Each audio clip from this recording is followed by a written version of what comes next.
Learning about COVID-19. It took a little while for scientists to learn important facts about COVID-19.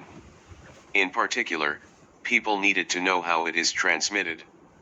This would help countries to plan how they could reduce the transmission. They also needed to find out how the virus affects the body, which would help to find ways to treat the disease. The virus is very easily transmitted from one person to another. It can be passed on in droplets.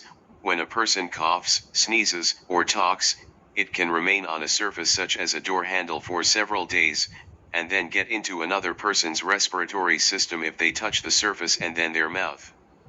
Because the virus spread so easily, it quickly caused a pandemic, a disease that is present all over the world. The virus can even be transmitted from a person who does not have any symptoms. People can be completely unaware that they could be passing the virus on. In most people, the virus causes only mild symptoms. But in others, the lungs can be so badly affected that the person has great difficulty breathing. Even with excellent medical treatment, some of these people die.